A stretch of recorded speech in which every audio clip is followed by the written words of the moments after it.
नमस्कार दोस्तों, आपका एक बार फिर स्वागत है अर्थशास्त्र स्कूल में। तो आइए आज हम डिस्कस करते हैं राष्ट्रीय आय, नेशनल इनकम। इसका जनरल परिचय की बात करेंगे कि ये राष्ट्रीय आय होती क्या है और इसकी शुरुआत कब और कहाँ से हुई है। तो हम जनरल परिचय की बात करते हैं राष्ट्रीय आय की। नॉर्मली इसका जनरल इंट्रोडक्शन है कि इसकी स्टार्टिंग कहाँ से हुई और किस तरह से इसका कैलकुलेशन होता है। तो सबसे पहले इसकी अर्थ या परिभाषा को देखते हैं। तो इसका अर्थ या परिभाषा है किसी देश में एक वर्ष में जिन वस्तुओं एवं सेवाओं का उत्पादन किया जाता है उनका कुल मूल्य ही उस देश की राष्ट्रीय आय है। जैसे कि आपको कोई पूछ ले कि आपके घर की इनकम क्या है, जैसे आपने विश्वविद्यालय का फॉर्म भरा होगा या फिर आपने कभी कोई छात्रवृत्ति का फॉर्म भरा होगा, तो आपको पता होगा कि उसमें ये पूछा जाता है कि आपके परिवार की वार्षिक आय क्या है। तो आप क्या करते हैं, आपके परिवार के जो भी सदस्य हैं उन सदस्यों की, मतलब नॉर्मली आपके माता पिता की जो भी आय है उस आय का टोटल करके आप बता देते हैं और उसी के अकॉर्डिंग आपकी छात्रवृत्ति निश्चित होती है और कहीं कहीं उस आय के अनुसार फीस भी तय होती है। तो वैसे ही हम यहाँ पे परिवार की बात नहीं कर रहे हैं, हम यहाँ पे क्या कर रहे हैं, राष्ट्र की बात कर रहे हैं और एक देश की बात कर रहे हैं। तो यहाँ पे परिवार की नहीं देखनी है, हमें पूरे देश की देखनी है। पूरे देश की जो आय है उस आय का कैलकुलेशन किस आधार पर कैसे होता है। तो किसी देश में एक वर्ष में जिन वस्तुओं एवं सेवाओं का उत्पादन किया जाता है, तो देश में क्या होता है, वस्तुएं बनती है। वस्तुएं मतलब दृश्यमान चीजें और सेवाएं जो दृश्यमान नहीं है, जैसे हॉस्पिटल हो गया, शिक्षा हो गया। और वैसे ही ट्रांसपोर्ट भी क्या देता है, ट्रांसपोर्ट भी अदृश्य सेवा देता है। तो उन सेवाओं और वस्तुओं का कुल उत्पादन जो है, उन कुल उत्पादन का जो मूल्य है उस कुल मूल्य को ही क्या कहते हैं, अपन क्या कहते हैं, राष्ट्रीय आय। तो एक देश में एक वर्ष की अवधि में सभी वस्तुओं और सेवाओं जो विशुद्ध उत्पादन होता है, विशुद्ध उत्पादन मतलब नेट उत्पादन, जो टोटल उत्पादन होता है, उस उत्पादन के मौद्रिक मूल्य यानी मनी में उसको तोला जाए, मापा जाए, तो उस मनी में जो वैल्यू आएगी उसको क्या कहेंगे आप, राष्ट्रीय आय कहेंगे। यहाँ ध्यान रखने वाली बात यह है कि आपने जब अर्थशास्त्र पढ़ना शुरू किया था तब आपने पढ़ा होगा कि अर्थशास्त्र सिर्फ उन्हीं एक्टिविटी को काउंट करता है जिनका मौद्रिक मूल्य हो। तो वैसे ही इस मतलब वैसे उसी तथ्य को ध्यान में रखते हुए यह बात है कि राष्ट्रीय आय में वस्तुओं और सेवाओं के मौद्रिक मूल्य का जो होगा उस मूल्य का टोटली क्या होगा, राष्ट्रीय आय होगी।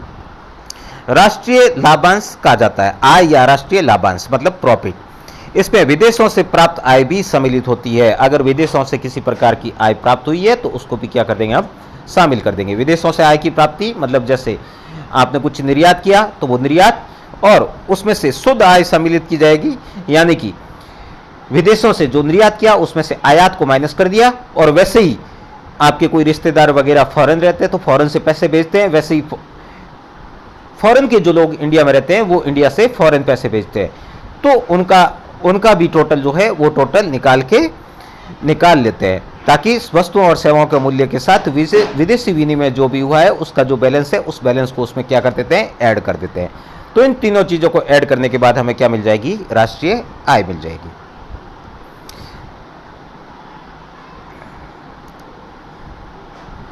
अब देखिए राष्ट्रीय आय, यहां देखिए वो एक जनरल अर्थ था उसका। अब इसमें अर्थशास्त्र की लैंग्वेज में इसकी बात करें तो ये क्या होती है, किसी भी राष्ट्र की अर्थव्यवस्था द्वारा पूरे वर्ष में उत्पादित वस्तुओं और सेवाओं के शुद्ध मूल्य के योग को राष्ट्रीय आय कहते हैं। शुद्ध मूल्य यानी नेट मूल्य। नेट मूल्य का मतलब ये हुआ कि वस्तु और सेवाएं जो भी उत्पादित की है वहां पे किसी प्रकार का डेप्रिसिएशन है तो उस डेप्रिसिएशन को हम क्या कर देंगे, लेस कर देंगे। तो डेप्रिसिएशन को लेस कर देंगे, इस कारण वहां क्या मिल जाएगा, हमें शुद्ध मूल्य मिल जाएगा। इसे NNPFC net national product at factor cost या साधन लागत शुद्ध राष्ट्रीय उत्पाद से भी दर्शाया जाता है। यहाँ ध्यान रखने योग्य बात यह है कि राष्ट्रीय आय क्या होती है। तो अगर आपको एमसीक्यू में कोई क्वेश्चन पूछ लिया जाए कि राष्ट्रीय आय किसे कहते हैं, तो आपका जो आंसर होगा वो होगा NNPFC net national product at factor cost या साधन लागत पर दर्शाया जाता है। भारत में सबसे पहले राष्ट्रीय आय की गणना दादा भाई नौरोजी ने 1868 में अपनी किताब poverty in British rule in India, ये ध्यान रखने योग्य बात है। यहाँ पे अगर आप किसी प्रकार के कंपटीशन की प्रिपरेशन कर रहे हैं तो आपको यहाँ ध्यान रखना है कि सबसे पहले भारत में राष्ट्रीय आय का कैलकुलेशन किसने किया था, तो आप कहेंगे, या फिर प्रति व्यक्ति आय का भी पूछ ले तो भी उसका आंसर यही है, आप कहेंगे दादा भाई नौरोजी ने। जब ब्रिटिश रूल था इंडिया में उस टाइम उन्होंने एक बुक लिखी थी जिस बुक का नाम था poverty in British rule in India, यानी कि ब्रिटिश रूल का जो टाइम पीरियड था उसमें इंडिया में जो पॉवर्टी थी उस पॉवर्टी पे एक बुक लिखी, और उस बुक में उन्होंने पहली बार बताया कि भारत के जो पॉपुलेशन है उस पॉपुलेशन की जो पर कैपिटा इनकम है, यानी कि जो प्रति व्यक्ति आय है वो 20 रुपये महीना है। तो 20 रुपये उन्होंने पर कैपिटा, 20 रुपये महीना नहीं 20 रुपये वार्षिक है जो उस टाइम उन्होंने बताया था। तो प्रति व्यक्ति आय 20 रुपये बताया था। तो यहाँ आपको इसमें इस चीज़ को अच्छे से ध्यान रखना है कि दादा भाई नौरोजी ने उस टाइम सबसे पहले बुक लिखी थी। तो सबसे पहले भारत में जो नेशनल इनकम या राष्ट्रीय आय की कैलकुलेशन दादा भाई नौरोजी ने की थी, और उन्होंने एक बुक लिखी थी जिसका नाम था पॉवर्टी इन इंडिया, यानी ब्रिटिश रूल के टाइम पीरियड में बुक लिखी थी इस टाइम, इस वजह से उसका नाम था poverty in British rule in India. और ये बुक लिखी थी 1868 में, और उन्होंने 20 रुपी पर पर्सन या पर कैपिटा इनकम बताई थी भारतीयों की। तो यहाँ पे 3-4 सवाल बन रहे हैं जिन्हें आप यहाँ पे नोट कर लें, और जिन विश्वविद्यालयों में एमसीक्यू टाइप परीक्षाएं होती है तो वो भी ये नोट कर लें। यहाँ इसके अलावा पॉवर्टी में भी ये काम आएगा कि पॉवर्टी जो है उसमें आप पढ़ोगे तो सबसे पहले पॉवर्टी का पता भारत में किसने लगाया, तो उसका आंसर भी दादा भाई नौरोजी होगा। तो दादा भाई नौरोजी ने सबसे पहले इसका पता लगाया और इसके ऊपर उन्होंने बुक लिखी। अब देखिए राष्ट्रीय आय हो गया। अब जो अगर हम इकोनॉमिक लैंग्वेज की बात करें तो आपको जो इसकी इक्वेशंस है वो कैसे होगी, क्या होगी, तो यहाँ पे पहले उसमें बता ही दिया था, ये वापस आ गया, उसमें बता ही दिया था कि राष्ट्रीय आय किसको कहते हैं, एनएनपी-एफसी। इस पे एमसीक्यू टाइप क्वेश्चन बनता है तो इसको ध्यान रखें कि राष्ट्रीय आय क्या होती है, तो एनएनपी/एफसी, इसी को हम बोलते हैं नेशनल इनकम। तो नेशनल इनकम फैक्टर कॉस्ट पे है। अब ये नेट नेशनल प्रोडक्ट, ये सारी चीज़ें जो है वो हम अगला जो क्लास होगा उस क्लास में इसको क्लियर करेंगे, और अगली क्लास जो होगी उसका डिस्क्रिप्शन में लिंक दे देंगे। तो यहाँ पे एनएनपी/एफसी, अब विदेशों से अर्जित शुद्ध आय, यहाँ पे जो स्टार्ट में हमने कहा था कि विदेशों से अर्जित आय को भी इसमें साथ में रखा जाता है। तो विदेशों से अर्जित आय क्या होती है, तो विदेशों से अर्जित शुद्ध आय भारतीय नागरिकों, जो भारत के नागरिक है द्वारा विदेशों से प्राप्त आय, जो उन भारतीय नागरिकों ने जो विदेशों से आय ली है, और दूसरी विदेशियों द्वारा भारत में अर्जित आय।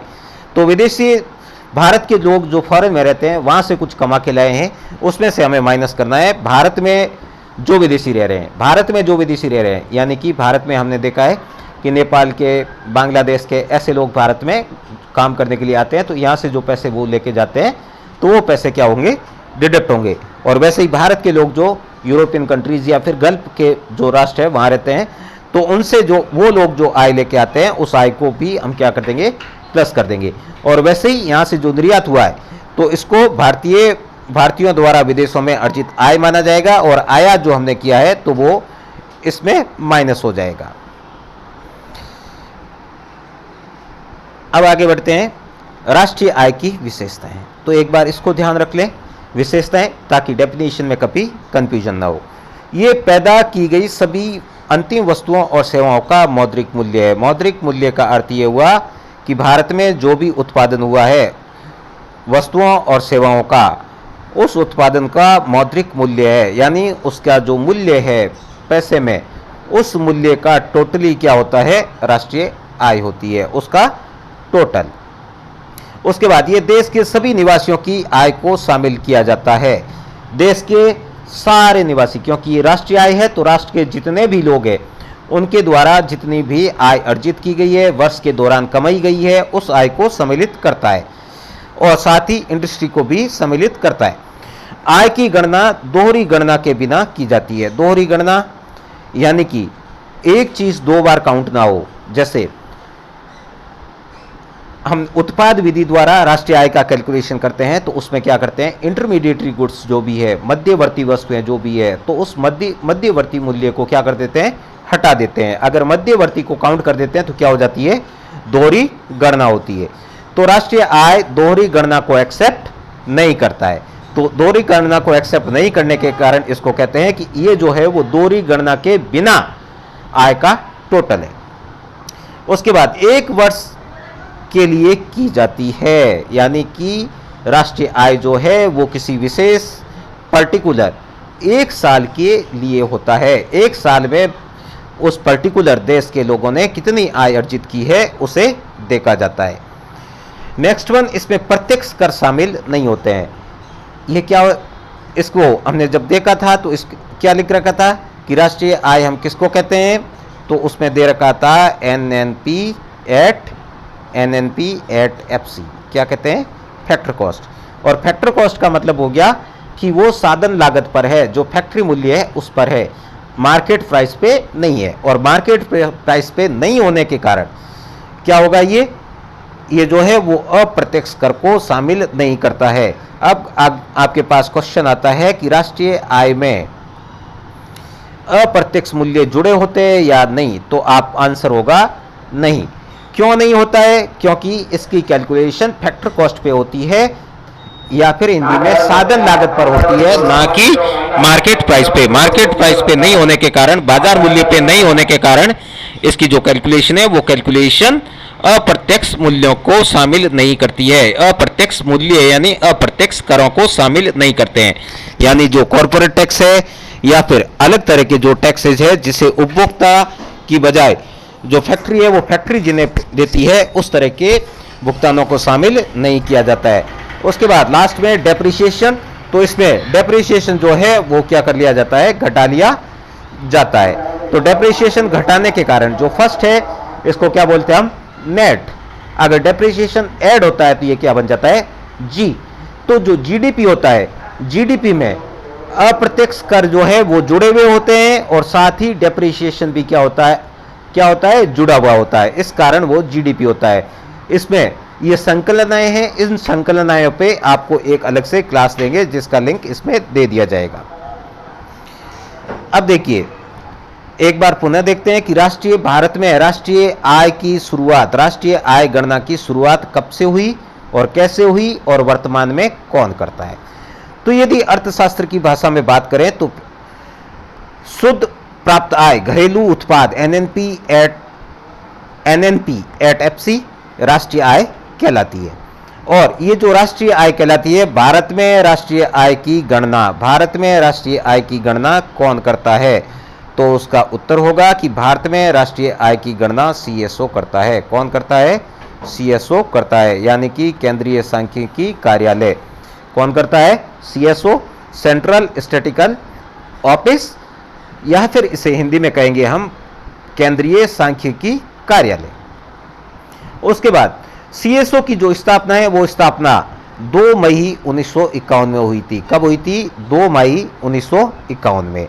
और इसका जो मुख्यालय है वो मुख्यालय कहाँ पे है, तो इसका मुख्यालय जो है वो भारत के राजधानी यानी कि नई दिल्ली में है। इसका मुख्यालय नई दिल्ली में है।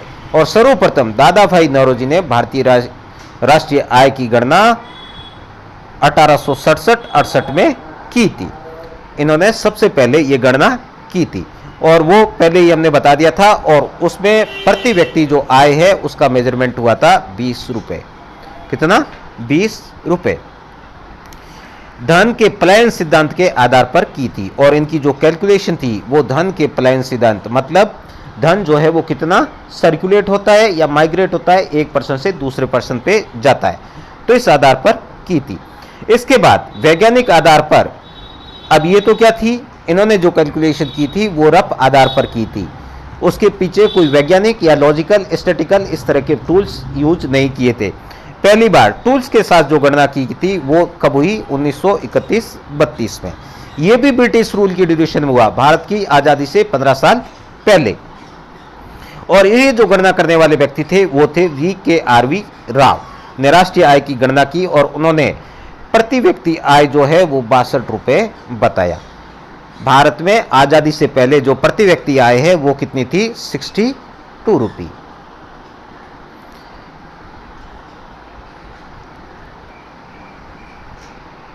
अब देखिए ये हो ही गया। अब इसके बाद सीएसओ ने हाथ, अभी एक लास्ट क्वेश्चन जो बनता है वो भी काफी इंपॉर्टेंट क्वेश्चन बनता है। तो ये एमसीक्यू के हिसाब से इंपॉर्टेंट क्वेश्चन है, वो इंपॉर्टेंट क्वेश्चन है। सीएसओ ने हाल ही में अग्रिम वर्षों के लिए 17-18 को आधार वर्ष घोषित किया है। अगर आपके पास क्वेश्चन आए कि वर्तमान में किस वर्ष को राष्ट्रीय आय के लिए आधार वर्ष घोषित किया गया है या जीडीपी के लिए आधार वर्ष घोषित किया गया है, तो जीडीपी कैलकुलेशन का आधार वर्ष क्या है? तो आपका उत्तर होगा 2017-18। Thank you friends. अगर किसी तरह की प्रॉब्लम हो तो आप कमेंट बॉक्स में अवश्य बताएं, आपकी समस्याओं का समाधान किया जाएगा। और आपकी जिस प्रकार की भी समस्या हो उसे कमेंट बॉक्स में हमारे साथ मेंशन करना ना भूलें। साथ ही आपको एक विशेष सूचना दे देता हूं, अगर आपको हमारा चैनल पसंद आ रहा है तो इसे लाइक अवश्य करें और अपने दोस्तों के साथ शेयर भी करें और डेली पढ़ते रहें। जो भी वीडियो है उस वीडियो को भी लाइक करें, उस पर कमेंट करें, शेयर करें और चैनल को सब्सक्राइब करना ना भूलें और घंटी भी अवश्य बजा